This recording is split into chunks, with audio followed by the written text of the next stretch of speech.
저도 이분의 아내였습니다. 장례식장에 검은 한복을 입은 낯선 여인이 들어왔다. 미경의 떨리는 목소리가 울려 퍼졌다.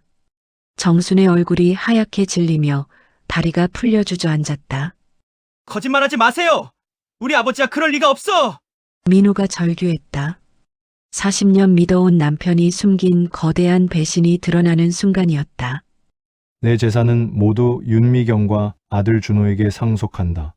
변호사의 차가운 목소리에 장례식장이 얼어붙었다. 이럴 수가. 당신이 어떻게 나를 이렇게 버릴 수 있어요? 정순이 영정을 향해 오열했다. 민호가 준호의 멱살을 잡으며 소리쳤다. 너 같은 건 우리 집안 사람이 아니야!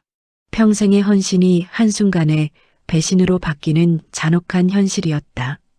과연 정수는 남편의 배신과 재산 상실이라는 이중고를 어떻게 극복할 수 있을까요? 그리고 원수 같던 두 가족이 진정한 화해에 이를 수 있을지 지금부터 그 놀라운 이야기를 들려드리겠습니다. 당신의 마음을 어루만지는 이야기 매일 무료로 함께합니다. 지금 구독과 좋아요를 눌러주시고 따뜻한 목소리와 감동을 놓치지 마세요. 서울 외곽의 작은 골목길에 자리 잡은 조그만 분식집에서는 오늘도 김정순이 바쁘게 손놀림을 하고 있었습니다. 65의 나이에도 불구하고 정순의 손은 여전히 빠르고 정확했습니다. 떡볶이를 젓는 손길에는 40년 넘게 쌓아온 내공이 묻어났죠. 빨간 고춧가루가 팔팔 끓는 국물 위에서 춤을 추듯 돌아갔습니다. 하지만 오늘은 평소와 달리 마음이 무거웠습니다. 안방에서 들려오는 기침소리 때문이었습니다. 여보, 물 좀 갖다 주세요. 남편 김태호의 목소리는 날이 갈수록 약해져만 갔습니다. 정수는 서둘러 가스불을 끄고 찬물을 떠서 안방으로 향했습니다. 침대에 누워있는 남편의 모습을 보니 가슴이 저려왔습니다. 한때는 건장했던 사내가 이제는 앙상한 뼈만 남아 있었습니다. 볼이 움푹 들어가고 눈가에는 깊은 그늘이 드리워져 있었습니다. 괜찮으세요? 병원에 가야 하는 거 아니에요? 정순이 걱정스러운 목소리로 물으며 남편의 이마에 손을 올렸습니다. 열이 조금 있는 것 같았습니다. 태호는 고개를 저으며 약한 미소를 지었습니다. 괜찮소? 그냥 좀 쉬면 나아질 거요. 당신이나 분식집 일 때문에 고생하지 마시오. 하지만 정수는 알고 있었습니다. 남편의 병이 이미 깊어질 대로 깊어졌다는 것을 말입니다. 물을 마신 태호는 다시 누워서 천장을 바라봤습니다. 정순아, 내가 당신한테 고생만 시켰소. 갑자기 남편이 말했습니다. 정수는 당황하며 대답했습니다. 무슨 소리예요? 부부가 서로 돕고 사는 게 당연한 거죠. 태호는 아내의 손을 꽉 잡으며 눈물을 글썽였습니다. 미안하오. 정말 미안하오.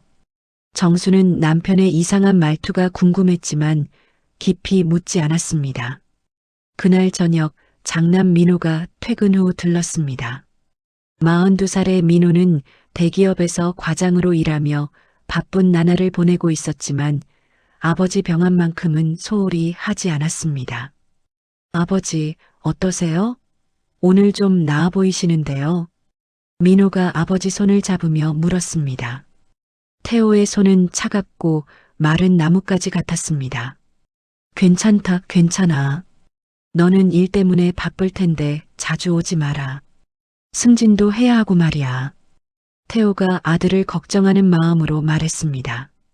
민호는 아버지의 말을 듣고 마음이 아팠습니다. 이런 상황에서도 자식 걱정을 하는 아버지의 모습에 눈시울이 붉어졌습니다. 이어서 딸 지연도 도착했습니다. 38배 지연은 두 아이를 키우며 집안일로 바쁜 중에도 아버지를 자주 찾아뵈었습니다. 아버지, 제가 만든 미역국 가져왔어요. 영양가 있는 것으로 끓였으니까 조금이라도 드세요. 지연의 목소리에는 애틋한 마음이 담겨 있었습니다. 태호는 딸의 정성을 알기에 억지로라도 한 숟가락 떠넘기려 노력했습니다. 가족이 모두 모인 저녁 시간이었습니다. 작은 안방에 네 식구가 둘러앉아 있으니 예전에 따뜻했던 추억이 떠올랐습니다. 정수는 남편과 자식들을 바라보며 마음이 복잡했습니다. 언제부터인가 이런 시간들이 소중하게 느껴졌습니다. 평범했던 일상이 이렇게 귀한 줄 몰랐었죠. 우리 가족이 이렇게 함께 있으니까 좋네요. 예전에는 다들 바빠서 이렇게 모이기가 힘들었는데 말이에요. 정순이 조심스럽게 말했습니다. 그러자 태호가 갑자기 눈물을 흘렸습니다. 내가 좋은 아버지, 좋은 남편이었을까? 갑작스러운 남편의 말에 모두가 당황했습니다. 아버지, 무슨 말씀이세요? 당연히 좋은 아버지셨죠. 민호가 다가가 아버지 어깨에 손을 올렸습니다. 맞아요, 아버지. 저희를 위해서 평생 고생하셨잖아요. 지연도 아버지 옆에 앉으며 말했습니다. 하지만 태호의 표정은 여전히 어두웠습니다. 마치 큰 죄를 지은 사람처럼 보였습니다. 엄마, 걱정 마세요. 아버지께서 곧 나으실 거예요. 요즘 의학기술이 좋아져서 말이에요. 민호가 어머니를 위로했습니다. 맞아요, 엄마. 우리가 다 함께 있으니까 아버지도 힘을 내실 거예요. 지연도 거들었습니다. 하지만 정순의 마음 깊은 곳에서는 불안한 예감이 자리 잡고 있었습니다. 그날 밤 정순은 잠을 이루지 못했습니다. 옆에서 힘겹게 숨을 쉬는 남편을 보며 눈물이 났습니다. 28살에 결혼해서 지금까지 함께 살아온 세월이 주마등처럼 지나갔습니다. 가난했지만 행복했던 신혼 시절, 첫 아이 민호를 낳던 날의 기쁨, 분식집을 처음 차렸을 때의 설렘, 아이들이 대학에 갈 때까지 밤낮으로 일했던 기억들이 모두 떠올랐습니다. 여보, 고마웠소. 정말 고마웠소. 태호가 갑자기 작은 목소리로 말했습니다. 정수는 깜짝 놀라 남편을 바라봤습니다. 뭘 고맙긴요? 당연한 일이죠. 부부가 되면 서로 돌보는 게 당연한 거잖아요. 정순이 눈물을 참으며 대답했습니다. 하지만 마음 한구석에서는 이상한 느낌이 들었습니다. 마치 작별 인사를 듣는 것 같았거든요. 다음 날 새벽 4시경, 태호의 상태가 급격히 나빠졌습니다. 갑자기 숨을 헐떡이며 괴로워했습니다. 정수는 서둘러 민호와 지연에게 전화를 걸었습니다. 빨리 와요. 아버지가 갑자기 이상해졌어요. 목소리는 떨리고 있었습니다. 구급차가 도착하고 병원으로 급히 옮겼지만 이미 때는 늦었습니다. 응급실에서 의료진들이 최선을 다했지만 태호의 의식은 점점 흐려져 갔습니다. 의사는 조심스럽게 가족들에게 말했습니다. 최선을 다했지만 많이 늦었습니다. 유족분들은 마음의 준비를 하시는 게 좋겠습니다. 그 말을 듣는 순간 정순의 다리가 풀렸습니다. 민호와 지연이 어머니를 붙들며 같이 눈물을 흘렸습니다. 40년 가까이 함께 살아온 남편이 세상을 떠난다는 현실이 믿어지지 않았습니다. 정수는 남편의 손을 꽉 잡으며 속삭였습니다. 여보, 이제야 고생 끝이군요. 편히 가세요. 태호는 마지막 순간까지 가족들을 바라보며 입술을 움직였습니다. 하지만 소리는 나오지 않았습니다. 그 표정에는 미안함과 함께 뭔가 말하고 싶은 듯한 간절함이 있었습니다. 그리고는 조용히 눈을 감았습니다. 그 순간 정수는 안도와 슬픔이 뒤섞인 복잡한 감정을 느꼈습니다. 오랜 병간호의 고통에서 벗어날 수 있다는 안도감과 함께 평생의 동반자를 잃었다는 상실감이 몰려왔습니다. 장례식장은 조용했습니다. 태호의 영정 앞에는 하얀 국화꽃이 가득 놓여 있었고 향의 연기가 피어오르고 있었습니다. 정수는 검은 한복을 입고 영정 앞에 앉아 조문객들을 맞이하고 있었습니다. 눈가는 부어 있었지만 표정은 의외로 담담했습니다. 긴 병간호 끝에 남편을 떠나보낸 후 오히려 마음이 차분해진 것 같았습니다. 고인의 명복을 빕니다. 동네 이웃들과 분식집 단골 손님들이 하나둘 찾아와 인사를 올렸습니다. 정수는 고개를 숙이며 감사 인사를 했습니다. 멀리서 와주셔서 고맙습니다. 민호와 지연은 어머니 옆에서 조문객들을 안내하며 장례 절차를 도왔습니다. 민호는 검은 양복을 입고 조문객들에게 일일이 인사를 올렸습니다. 아버지를 위해 와주셔서 감사합니다. 그의 목소리는 쉬어 있었습니다. 지연 역시 검은 한복을 입고 조문객들에게 차를 대접하며 바쁘게 움직였습니다. 드세요. 아버지께서 생전에 고맙게 생각하셨던 분들이니까 많이 드세요.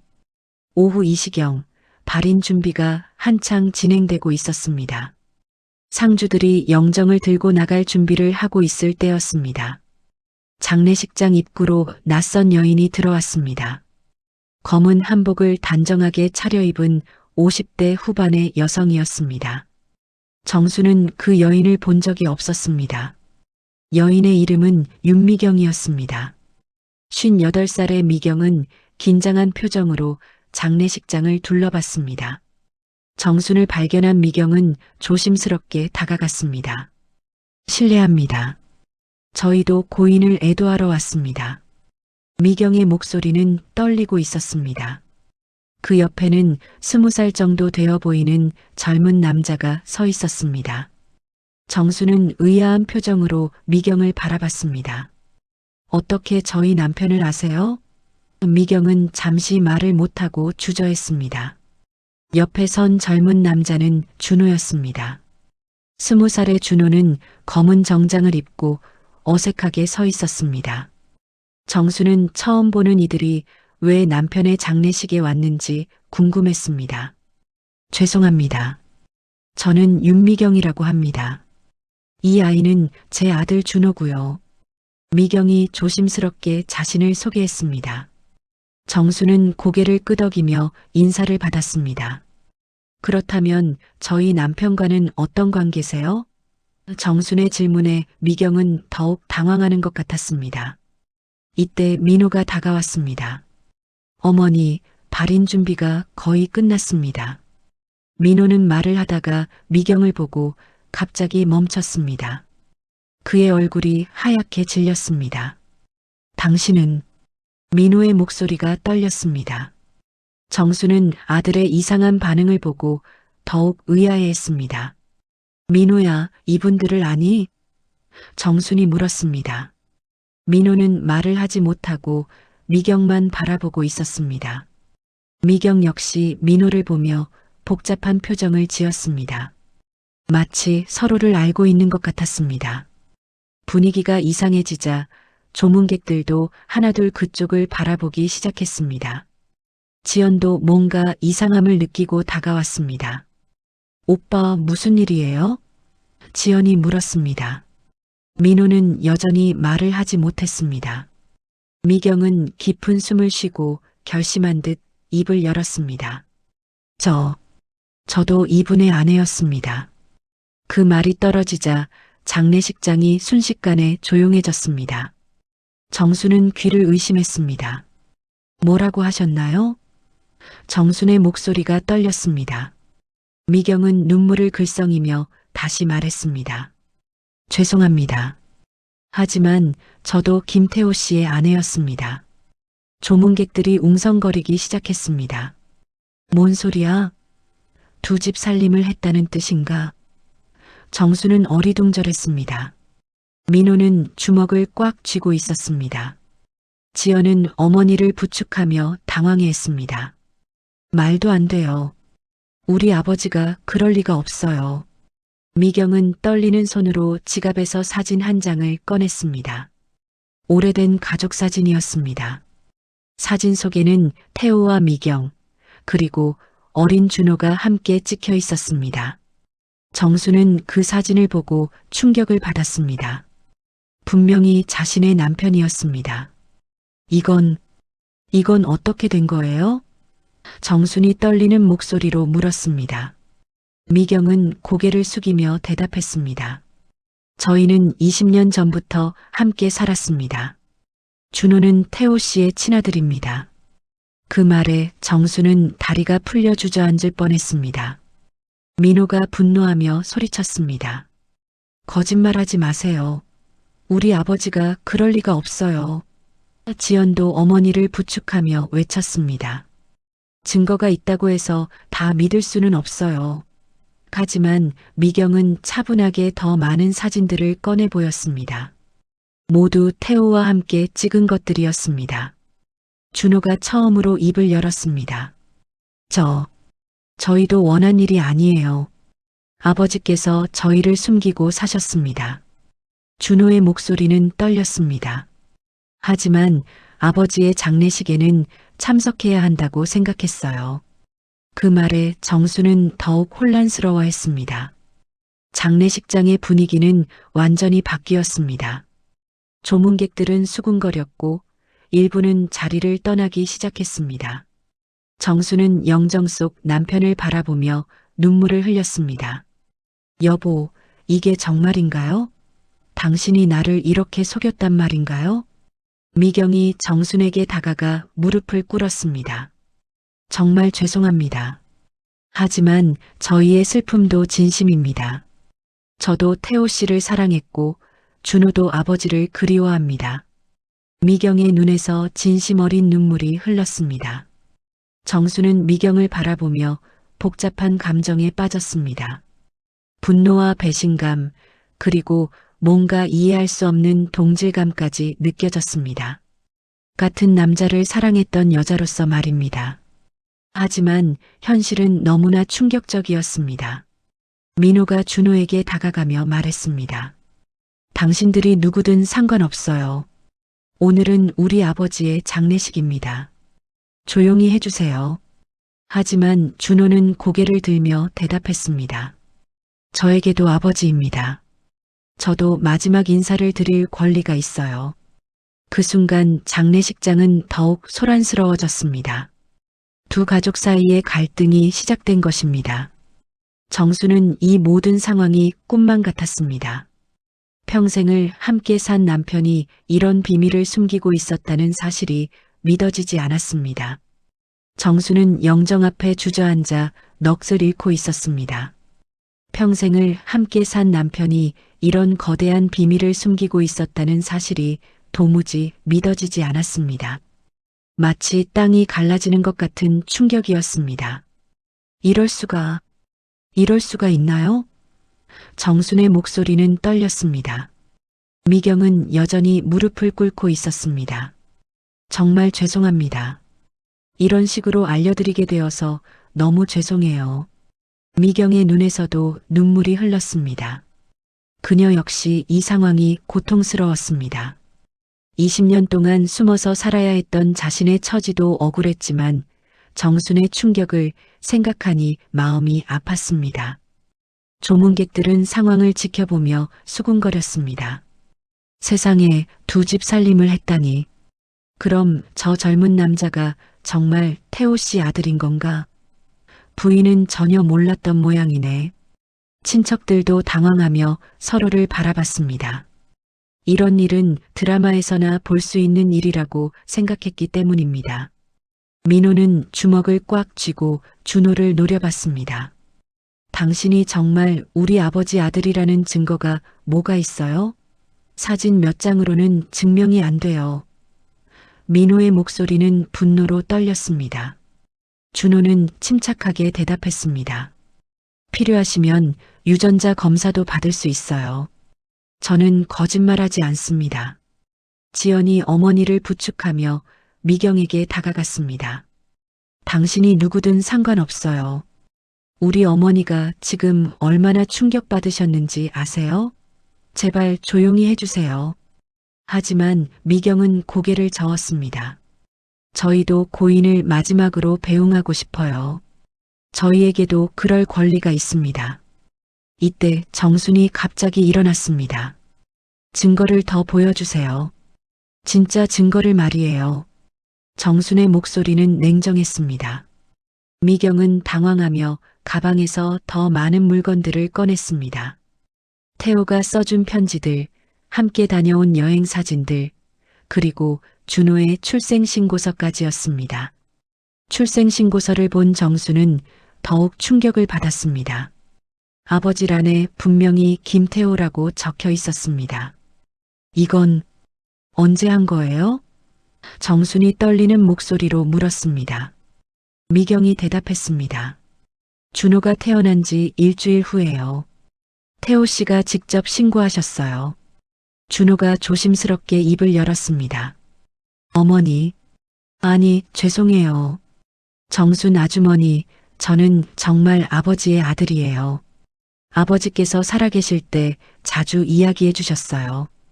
형과 누나가 있다고 언젠가는 가족이 될 수 있을 거라고요. 그 말에 민호와 지연은 더욱 분노했습니다. 우리가 언제 당신을 인정했어요? 아버지가 무슨 말씀을 하셨든 우리는 모르는 일이에요. 민호가 소리쳤습니다. 준호는 상처받은 표정을 지었습니다. 저도 이런 상황을 원하지 않았어요. 하지만 아버지는 분명히 저의 아버지예요. 정수는 영정 속 남편을 바라보며 말했습니다. 여보, 당신이 나한테 그렇게 미안하다고 했을 때 이것 때문이었나요? 정순의 목소리에는 배신감이 가득했습니다. 40년 가까이 함께 살면서 이런 큰 비밀을 숨기고 있었다니요. 미경이 조심스럽게 말했습니다. 태호 씨는 항상 죄책감을 가지고 계셨어요. 두 가족 모두를 사랑하지만 상처를 주게 될까봐 진실을 말하지 못하신 거예요. 그 말에 정수는 쓴웃음을 지었습니다. 사랑이라고요? 이게 사랑인가요? 나를 바보로 만든 게 사랑이에요? 장례식장의 분위기는 점점 험악해졌습니다. 친척들이 나서서 상황을 정리하려고 했습니다. 이런 일은 장례식이 끝난 후에 해결하자. 지금은 고인을 위해서라도 조용히 하자. 하지만 두 가족의 감정은 이미 폭발 직전이었습니다. 준호가 영정 앞으로 다가가려고 했습니다. 아버지께 마지막 인사를 드리고 싶어요. 하지만 민호가 막아섰습니다. 안 돼요. 당신은 우리 가족이 아니에요. 두 사람이 밀고 당기는 과정에서 준호가 넘어지며 재단의 꽃이 흩어졌습니다. 준호야. 미경이 아들을 부축하며 일으켰습니다. 그리고는 민호를 향해 말했습니다. 아무리 그래도 이렇게까지 할 필요는 없잖아요. 지연도 오빠를 말렸습니다. 오빠 너무해요. 아무리 그래도 사람이 다쳤잖아요. 이때 또 다른 충격적인 일이 벌어졌습니다. 장례식장 밖에서 정장을 입은 중년 남성이 들어왔습니다. 그는 서류 가방을 들고 있었습니다. 실례합니다. 저는 김태호 씨의 담당 변호사 박성민입니다. 모든 사람들의 시선이 변호사에게 쏠렸습니다. 변호사요? 정순이 놀라며 물었습니다. 저희 남편이 언제부터 변호사를... 박 변호사는 정중하게 대답했습니다. 고인께서 작년에 저를 찾아오셔서 유언장을 작성하셨습니다. 오늘 이 자리에서 공개하라고 하셨어요. 유언장이라는 말에 모두가 경직되었습니다. 정수는 남편이 유언장까지 써놨다는 사실에 또 한 번 충격을 받았습니다. 유언장을 언제 쓰셨다고요? 정순이 떨리는 목소리로 물었습니다. 박 변호사는 서류를 꺼내며 말했습니다. 작년 12월에 작성하셨습니다. 고인께서 당부하시기를 장례식 날 모든 가족이 모인 자리에서 공개하라고 하셨어요. 미경과 준호도 긴장한 표정으로 변호사를 바라봤습니다. 고인의 마지막 뜻을 지금 공개하겠습니다. 박 변호사가 유언장을 펼쳤습니다. 장례식장은 조용해졌습니다. 모든 사람들이 숨을 죽이고 있었습니다. 정수는 가슴이 두근거렸습니다. 남편이 마지막에 무슨 말을 남겼을지 두려우면서도 궁금했습니다. 변호사가 유언장을 읽기 시작했습니다. 나 김태호는 정신이 온전한 상태에서 이 유언장을 작성합니다. 먼저 내가 평생 속이고 살아온 것에 대해 진심으로 사과합니다. 그 순간 정순의 눈에서 눈물이 흘렀습니다.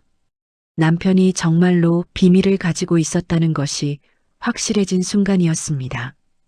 유언장의 내용은 아직 다 공개되지 않았지만 그 서두만으로도 장례식장의 분위기는 완전히 바뀌었습니다. 정수는 이제 더 이상 현실을 부정할 수 없었습니다. 남편이 정말로 두 집 살림을 하고 있었고 그것을 숨기며 살아왔다는 것을 인정해야 했습니다. 박 변호사는 유언장을 천천히 읽어내려갔습니다. 나 김태호는 평생 두 여자를 사랑했습니다. 정순에게는 남편으로서, 미경에게는 또 다른 남편으로서 살아왔습니다.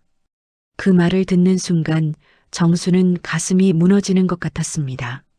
남편이 직접 인정한 것이었습니다. 장례식장은 숨막히는 정적에 휩싸였습니다. 조문객들은 서로를 바라보며 웅성거렸습니다. 정말 두 집 살림을 했구나. 어떻게 그런 일이 가능해? 친척들도 충격에 빠져 말을 잇지 못했습니다. 이런 일은 상상도 해본 적이 없었기 때문입니다. 변호사가 계속 읽었습니다. 정순아, 미안하다. 당신에게는 좋은 남편이 되지 못했다. 하지만 당신과 함께한 시간들은 모두 진심이었다. 미경아, 당신에게도 미안하다. 숨어서 만날 수밖에 없게 해서 고생이 많았다. 정수는 눈물을 흘리며 주먹을 꽉 쥐었습니다. 민호가 분노를 참지 못하고 소리쳤습니다. 말도 안 돼요. 아버지가 그런 분이 아니에요. 하지만 변호사는 멈추지 않고 계속 읽었습니다. 민호야, 지연아, 아버지가 너희들에게 좋은 본보기가 되지 못해서 미안하다. 하지만 너희들을 사랑하는 마음만큼은 진심이었다. 준호는 눈물을 글썽이며 유언장을 들었습니다. 아버지가 자신을 인정해주는 말이 나올까봐 초조했습니다. 미경도 떨리는 손으로 아들의 어깨를 잡았습니다. 준호야, 괜찮다. 아버지께서 우리를 사랑하셨다는 걸 알고 있잖니. 변호사가 가장 중요한 부분을 읽기 시작했습니다. 내 재산에 관한 유언을 남깁니다. 그 순간 모든 사람들이 긴장했습니다. 정수는 가슴이 두근거렸습니다. 평생을 함께 일궈온 재산이 어떻게 처리될지 궁금했습니다. 분식집과 집, 그리고 저축된 모든 돈은 윤미경과 아들 준호에게 상속합니다. 그 말이 떨어지자 장례식장이 다시 한번 충격에 휩싸였습니다. 정수는 귀를 의심했습니다. 뭐라고 하셨나요? 정순의 목소리가 떨렸습니다. 민호는 완전히 이성을 잃었습니다. 그럴 리가 없어요. 다시 읽어보세요. 지연도 어머니를 부축하며 울음을 터뜨렸습니다. 아버지가 어떻게 이럴 수가 있어요? 평생을 헌신하며 고생한 어머니에게 이런 일이 일어날 줄은 꿈에도 몰랐습니다. 박 변호사는 침착하게 계속 읽었습니다.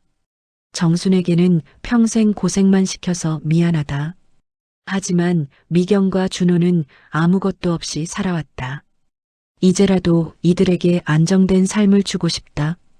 정수는 그 말을 듣고 온몸이 떨렸습니다. 이해할 수 없어요. 정순이 영정을 향해 소리쳤습니다. 당신이 어떻게 나를 이렇게 배신할 수 있어요? 40년 가까이 함께 살면서 분식집 일을 도우며 가정을 지켜온 자신에게 이런 대접을 할 줄은 몰랐습니다. 미경은 고개를 숙이며 말했습니다. 죄송합니다. 저희가 원한 일이 아니에요. 하지만 민호는 미경에게 다가가며 소리쳤습니다. 원하지 않았다고요? 그럼 왜 받아요? 왜 우리 어머니가 평생 고생해서 모은 재산을 빼앗아 가려고 해요? 준호가 형 앞에 서며 말했습니다. 저희도 아버지의 자식이에요. 형이 인정하지 않더라도 혈연 관계는 바뀌지 않아요. 그 말에 민호는 더욱 화가 났습니다. 혈연 관계? 웃기지 마요. 당신들은 우리 가족을 파괴한 사람들이에요. 이때 친척들이 나서서 상황을 진정시키려 했습니다. 얘들아, 일단 진정해라. 장례식장에서 이러면 안 되잖니. 하지만 감정이 폭발한 상황에서는 누구의 말도 들리지 않았습니다. 지연이 미경에게 다가가며 애원했습니다. 제발이에요. 우리 어머니가 어떤 심정인지 아세요? 평생을 희생하신 분이에요. 그런데 이제 와서 모든 걸 빼앗아 가시겠다고요? 미경의 눈에서도 눈물이 흘렀습니다. 저도 고통스러워요. 하지만 이건 태호 씨의 뜻이에요. 박 변호사가 유언장의 마지막 부분을 읽었습니다. 모든 가족들이 서로를 미워하지 말고 이해해 주기를 바랍니다. 모든 잘못은 나에게 있습니다. 죽어서라도 용서를 구하고 싶습니다. 하지만 이미 감정이 폭발한 상황에서는 그런 말이 소용없었습니다. 민호가 준호의 멱살을 잡았습니다. 너 같은 건 우리 집안 사람이 아니야. 당장 나가. 준호는 밀려나면서도 굴복하지 않았습니다. 저도 아버지를 그리워해요. 왜 저한테만 이렇게 해요? 두 사람이 몸싸움을 벌이기 시작했습니다. 그만해요. 지연이 소리쳤지만 소용없었습니다. 장례식장은 아수라장이 되었습니다. 조문객들은 하나둘 자리를 떠나기 시작했습니다. 이런 일은 처음 봐. 가족끼리 저렇게 싸우다니. 수군거리는 소리가 들렸습니다. 정수는 모든 것이 꿈만 같았습니다. 평생을 믿고 살아온 남편이 이런 배신을 했다는 것이, 그리고 자신이 한순간에 모든 것을 잃게 되었다는 것이 현실로 받아들여지지 않았습니다. 이럴 수가 있나요? 미경이 정순에게 다가가려 했지만 지연이 막았습니다. 가까이 오지 마세요. 우리 어머니한테 더 이상 상처 주지 마세요. 미경은 서운한 표정을 지었습니다. 저도 같은 여자로서 정순 씨의 마음을 이해해요. 하지만 저희도 피해자예요. 장례식장 밖에서는 경찰차 사이렌 소리가 들렸습니다. 누군가가 신고를 한 것 같았습니다. 친척들이 급히 두 가족을 말렸습니다. 그만해라. 경찰까지 오면 어떻게 하려고.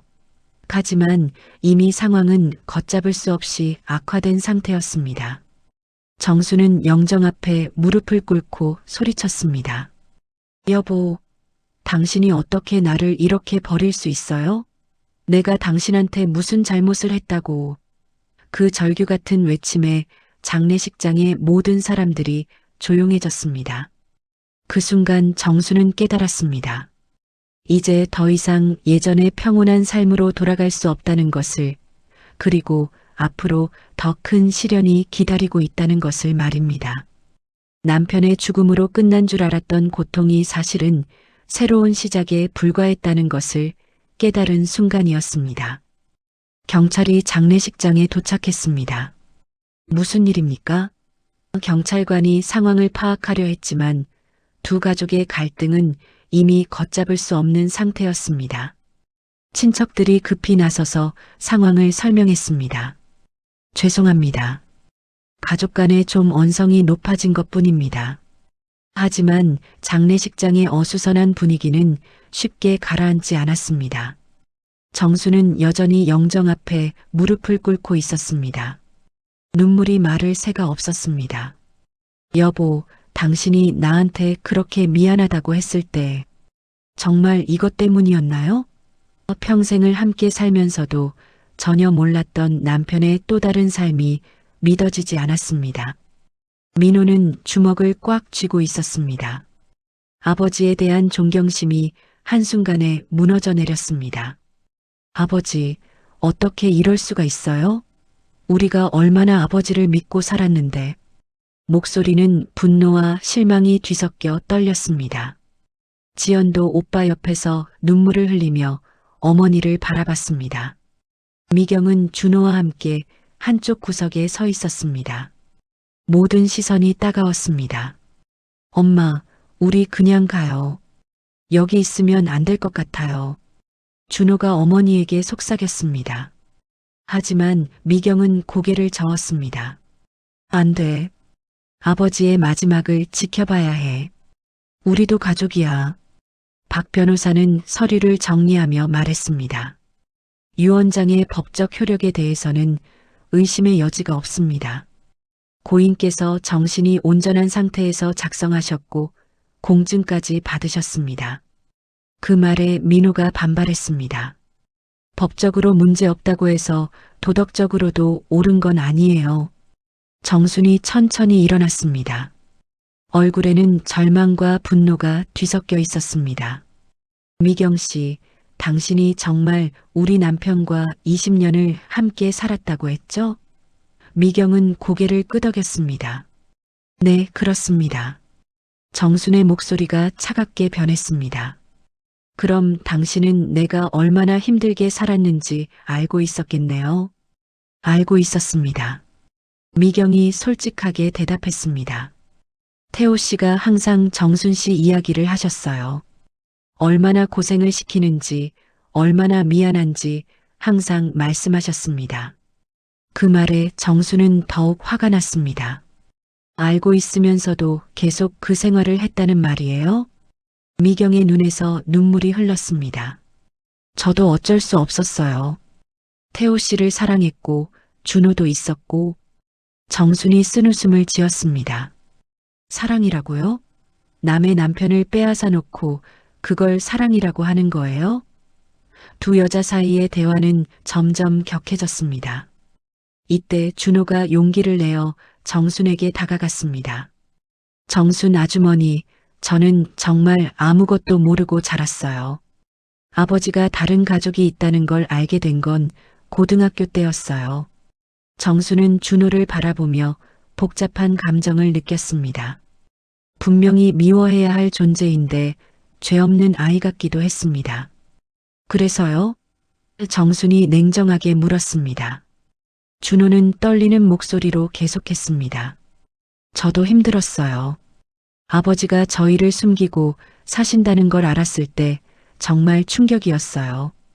왜 당당하게 살 수 없는지, 왜 아버지의 진짜 가족이 따로 있는지 이해할 수가 없었어요. 민호가 준호에게 다가가며 소리쳤습니다. 그럼 당신들이 떠났어야죠.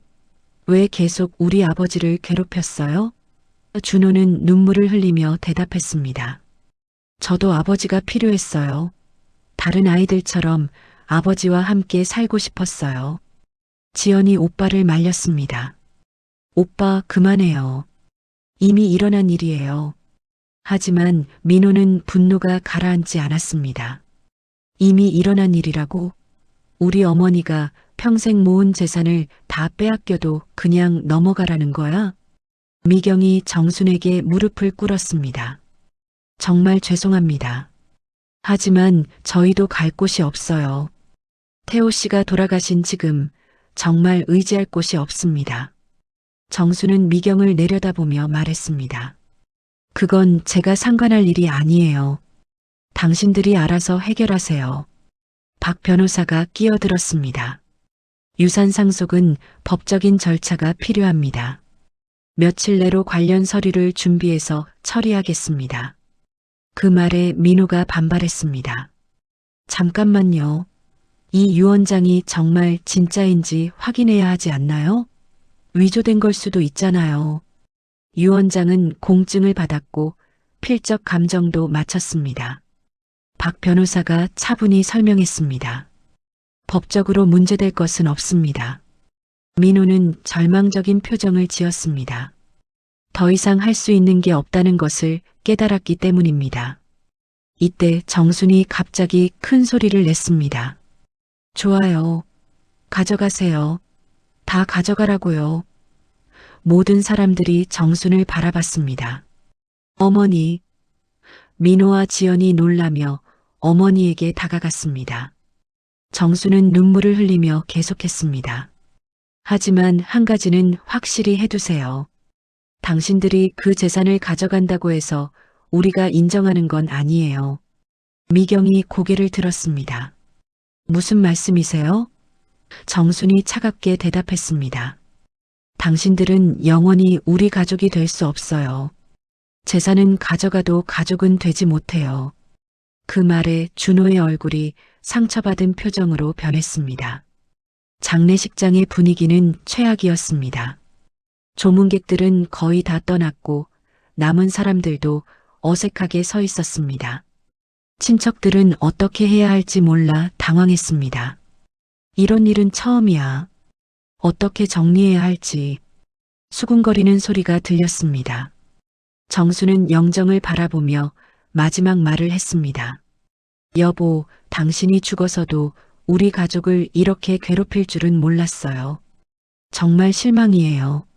그리고는 민호와 지연에게 말했습니다. 우리 집에 가자. 여기 더 있을 이유가 없어. 민호와 지연은 어머니를 부축하며 장례식장을 나서려 했습니다. 그때 준호가 마지막으로 소리쳤습니다. 저도 아버지를 사랑했어요. 저한테도 아버지는 소중한 사람이었어요. 하지만 정순 가족은 돌아보지 않고 장례식장을 떠났습니다. 미경과 준호만 남은 장례식장은 적막했습니다. 미경은 아들을 안으며 눈물을 흘렸습니다. 준호야, 미안해. 엄마 때문에 이런 일을 겪게 해서. 준호도 어머니를 안으며 말했습니다. 괜찮아요, 엄마. 우리가 잘못한 건 아니잖아요. 하지만 두 사람의 마음속에는 깊은 상처가 남았습니다. 아버지를 잃은 슬픔과 함께 또 다른 가족으로부터 받은 거부감이 가슴을 아프게 했습니다. 이제 정말로 세상에 둘만 남은 것 같았습니다. 밤이 깊어가자 장례식장은 텅 비었습니다. 조문객들도 친척들도 모두 떠났습니다.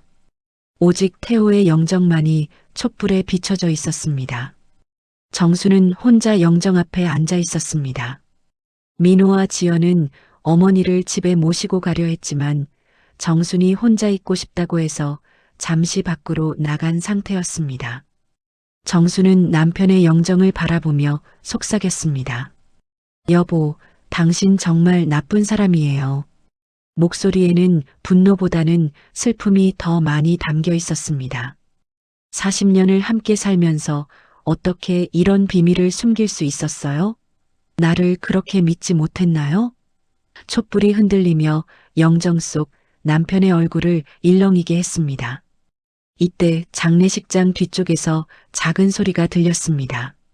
정순이 고개를 돌리니 미경이 조심스럽게 들어오고 있었습니다. 실례합니다. 저도 마지막으로 인사를 드리고 싶어서. 미경의 목소리는 조심스러웠습니다. 정수는 미경을 쳐다보며 말했습니다. 아직도 안 가셨어요? 준호는 근처 찜질방에서 쉬고 있어요. 저는 차마 가지 못하겠더라고요. 미경이 솔직하게 말했습니다. 정수는 한숨을 쉬며 대답했습니다. 그럼 저쪽에 앉으세요. 어차피 넓은 곳이니까. 미경은 정순에게서 떨어진 곳에 조용히 앉았습니다. 두 여자는 한동안 말없이 앉아 있었습니다. 같은 남자를 사랑했던 두 여자가 그의 영정 앞에서 마주 앉아 있는 상황이 묘했습니다. 정순이 먼저 입을 열었습니다. 언제부터였어요? 우리 남편과 만난 게 말이에요. 미경은 잠시 망설이다가 대답했습니다. 21년 전이에요. 그럼 준호가 태어나기 전부터군요. 정순이 쓴웃음을 지었습니다. 그때 저는 지연이를 키우느라 정신없을 때였어요. 우리 남편이 늦게 들어와도 일 때문인 줄만 알았죠. 미경은 고개를 숙였습니다. 죄송합니다. 정말 죄송해요. 어떻게 만났어요? 정순이 차분하게 물었습니다. 미경은 잠시 기억을 더듬었습니다. 저는 그때 식당에서 일했어요. 태호 씨가 단골 손님이었죠. 처음에는 부인과는 사이가 좋지 않다고 거의 남남처럼 산다고 했어요. 정순의 목소리가 높아졌습니다. 남남이라고요? 우리가 언제 그랬다고. 미경은 당황하며 말했습니다. 저도 나중에 알았어요. 태호 씨가 거짓말을 했다는 걸요. 하지만 그때는 이미 저도 깊이 빠져 있었고 준호도 뱃속에 있었어요. 정수는 고개를 저었습니다. 참 어이없네요. 남편이 바람을 피우려고 저를 나쁘게 말했다니. 정순 씨가 나쁜 사람이라고 한 건 아니에요. 미경이 급히 해명했습니다. 다만 서로 사랑이 식었다고 의무감으로만 사는 부부라고 했어요. 정수는 그 말을 듣고 더욱 화가 났습니다. 의무감이라고요?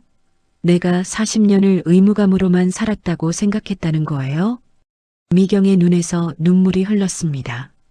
저도 나중에 진실을 알았을 때 정말 충격이었어요. 태호 씨가 저한테도 거짓말을 한 부분이 많았다는 걸 깨달았거든요. 정순이 의외라는 표정으로 미경을 바라봤습니다. 당신도 속았다는 거예요? 네. 태고 씨는 곧 이혼할 거라고 했어요. 그래서 기다렸죠. 하지만 시간이 지나도 이혼은 없었어요. 미경이 솔직하게 털어놓았습니다. 나중에는 제가 먼저 헤어지자고 했어요. 하지만 태호 씨가 준호 때문에 그럴 수 없다고 했죠. 정수는 복잡한 심정이었습니다. 미경도 어느 정도는 피해자라는 생각이 들었기 때문입니다. 그럼 왜 계속 그 관계를 유지했어요? 미경이 고개를 들며 대답했습니다. 사랑했으니까요. 그리고 준호에게는 아버지가 필요했어요. 우리 남편이 당신한테는 어떤 사람이었어요? 정순이 조심스럽게 물었습니다. 미경은 잠시 생각한 후 말했습니다. 따뜻하고 다정한 사람이었어요. 하지만 항상 죄책감에 시달리는 것 같았어요. 특히 정순 씨 이야기를 할 때는 더욱 그랬죠. 죄책감이라. 정순이 중얼거렸습니다. 그럼 적어도 양심은 있었던 거네요. 미경이 고개를 끄덕였습니다. 매번 정순 씨한테 미안하다고 했어요. 좋은 아내인데 자신이 너무 못된 짓을 하고 있다고요. 정수는 처음으로 미경에 대한 생각이 조금 바뀌기 시작했습니다. 준호는 어떤 아이예요? 정순이 물었습니다. 미경의 얼굴이 밝아졌습니다. 착하고 성실한 아이예요. 아버지를 정말 따랐어요. 성격도 태호 씨와 비슷하고 다만 더 솔직해요. 두 여자는 또 한동안 침묵했습니다. 그러다가 정순이 입을 열었습니다. 미경 씨, 솔직히 말해봐요. 당신도 저를 미워했죠? 미경이 고개를 저었습니다. 아니에요. 오히려 부러웠어요. 당당하게 부인으로 살 수 있는 당신이 말이에요. 부러웠다고요? 정순이 의외라는 표정을 지었습니다. 네. 저는 평생 숨어서 살아야 했어요. 준호도 아버지를 당당하게 아버지라고 부를 수 없었고요. 미경의 목소리에는 서러움이 담겨 있었습니다.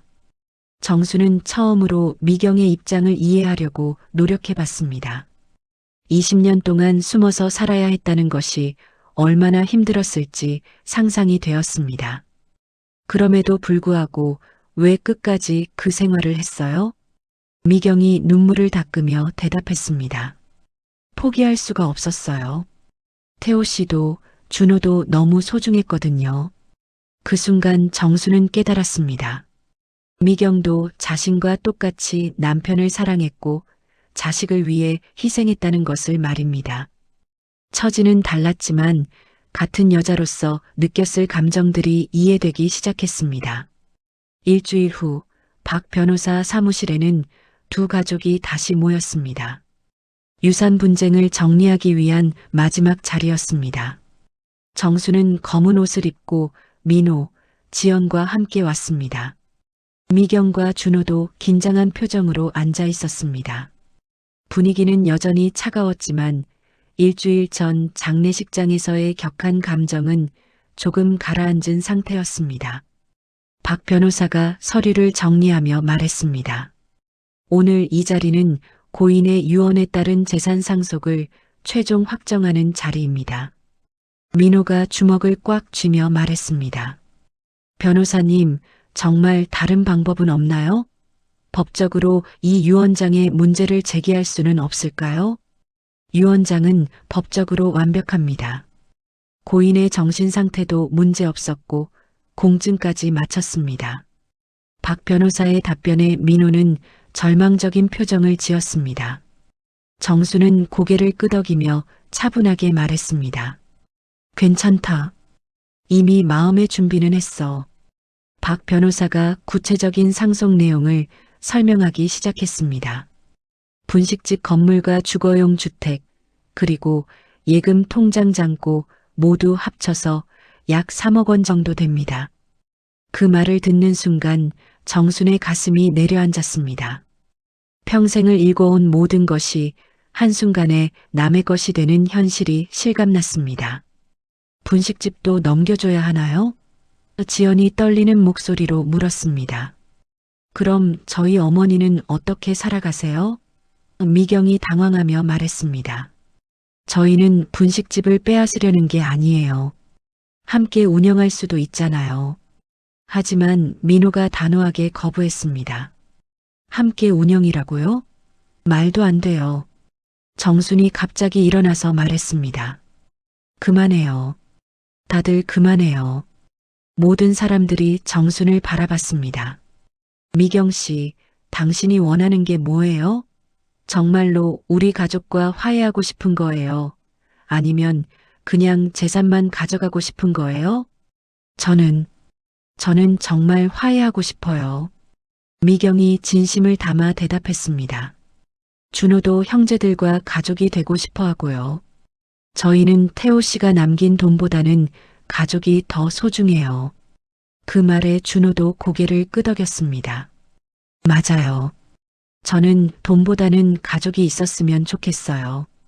민호가 냉소적으로 웃었습니다. 가족이라고요? 웃기지 마세요. 우리 아버지를 배신하게 만든 사람들이 이제 와서 가족이 되자고요? 준호의 얼굴이 상처받은 표정으로 변했습니다. 형? 아니, 민호 씨. 저는 아버지를 배신한 적이 없어요. 오히려 아버지를 더 많이 그리워해요. 그리워한다고요? 민호의 목소리가 높아졌습니다. 우리 아버지가 얼마나 고생하셨는지 알아요? 두 집 살림하느라 얼마나 힘드셨는지. 준호가 눈물을 글썽이며 대답했습니다. 저도 알아요. 아버지가 힘들어 하시는 걸 봤어요. 그래서 더 미안했어요. 미경이 무릎을 꿇으며 말했습니다. 정말 죄송합니다. 저희 때문에 이렇게 힘들어 하시는 모습을 보니 가슴이 아파요. 정수는 미경을 바라보며 복잡한 표정을 지었습니다. 일주일 전 장례식장에서 나눈 대화가 떠올랐습니다. 미경 씨, 솔직히 말해봐요. 정순이 차분하게 말했습니다. 당신이 정말 원하는 게 뭔가요? 재산이에요? 아니면 정말로 가족이에요? 미경이 눈물을 흘리며 대답했습니다. 가족이에요. 정말로 가족이 되고 싶어요. 준호도 당당하게 형, 누나라고 부를 수 있는 그런 가족 말이에요. 준호가 일어나서 정순에게 다가갔습니다. 정순 어머니, 저는 정말 진심이에요. 아버지께서 살아계실 때 항상 말씀하셨어요. 언젠가는 한 가족이 될 수 있을 거라고요. 정수는 준호를 바라보며 남편의 모습을 떠올렸습니다. 정말로 많이 닮아 있었습니다. 이때 박 변호사가 끼어들었습니다. 죄송하지만 법적인 절차는 진행되어야 합니다. 그 말에 모든 사람들이 현실로 돌아왔습니다. 아무리 화해하고 싶어도 이미 정해진 법적 절차는 막을 수 없었습니다. 정순이 깊은 한숨을 쉬며 말했습니다. 알겠어요. 절차대로 진행하세요. 민호와 지연이 놀라며 어머니를 바라봤습니다. 어머니, 엄마 정말 괜찮으세요? 정수는 자식들을 안심시키며 말했습니다. 괜찮다. 어차피 막을 수 없는 일이잖니. 미경이 정순에게 다가가며 말했습니다. 정순 씨, 저희가 분식집을 물려받더라도 계속 함께 일하실 수 있어요. 당신이 40년 동안 일궈온 곳이잖아요.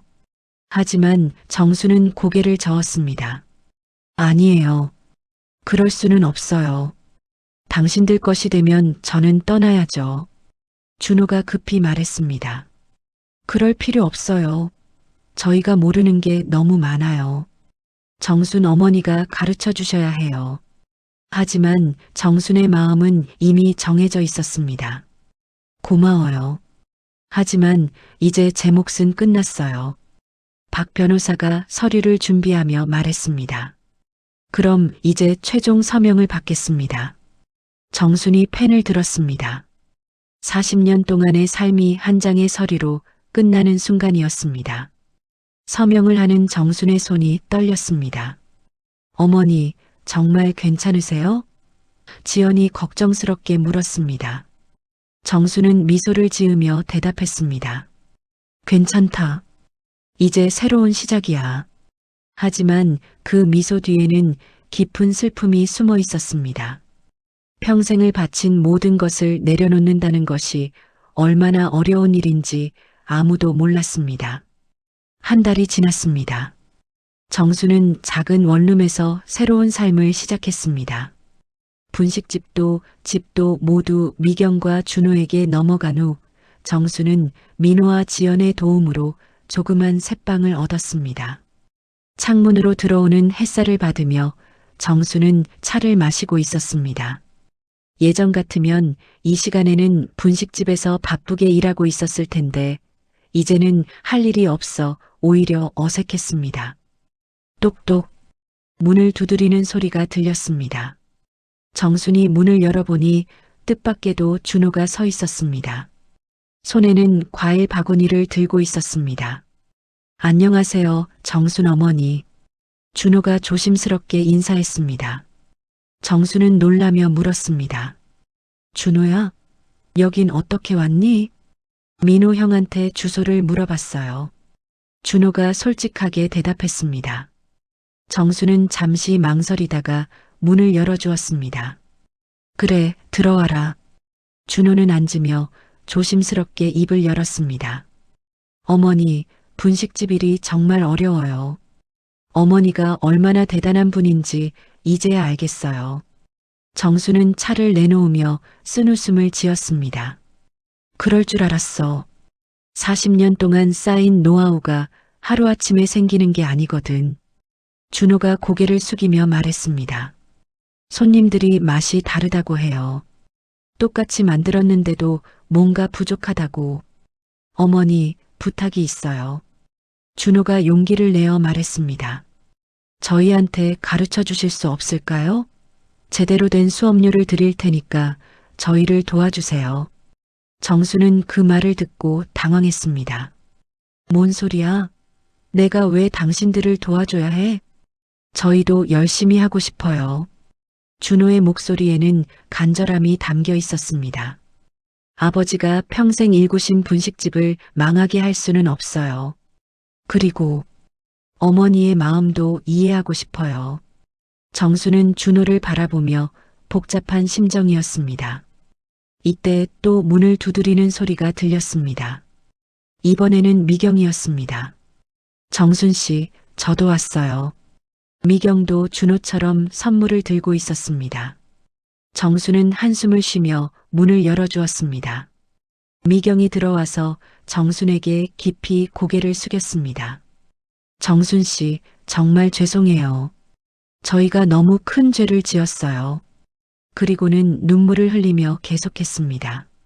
분식집을 운영해보니 어머니가 얼마나 대단한 분인지 알겠어요. 40년 동안 그 모든 걸 혼자 감당하셨다니. 정수는 미경의 진심 어린 사과를 보며 마음이 조금 누그러졌습니다. 그래서 지금 와서 뭘 어쩌자는 거야? 미경이 고개를 들며 말했습니다. 저희가 너무 이기적이었어요. 아버지의 유언장만 믿고 모든 걸 가져가려 했지. 정순 씨의 마음은 생각하지 못했어요. 준호가 어머니 옆에 앉으며 말했습니다. 정순 어머니, 저희가 제안이 있어요. 정순이 의아한 표정으로 준호를 바라봤습니다. 제안이라니? 준호가 진지하게 말했습니다. 분식집을 함께 운영하면 어떨까요?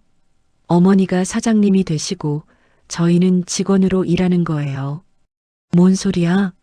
그럼 유산 상속은 뭐가 되는 거야? 정순이 당황하며 물었습니다. 미경이 대답했습니다.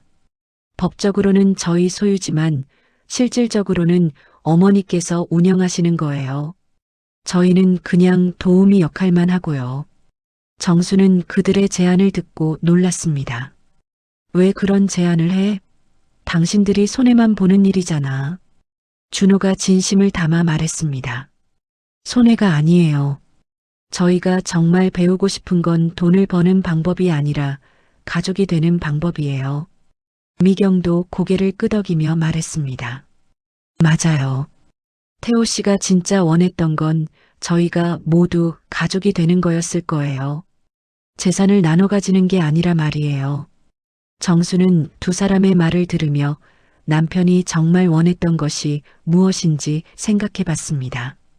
준호야, 너는 정말 진심이니? 정순이 준호를 똑바로 바라보며 물었습니다.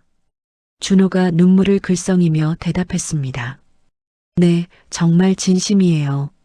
저한테는 어머니도 가족이고 민호 형과 지연 누나도 가족이에요. 아버지가 그렇게 가르쳐 주셨어요. 미경도 정순의 손을 잡으며 말했습니다. 정순 씨, 저희에게 기회를 주세요.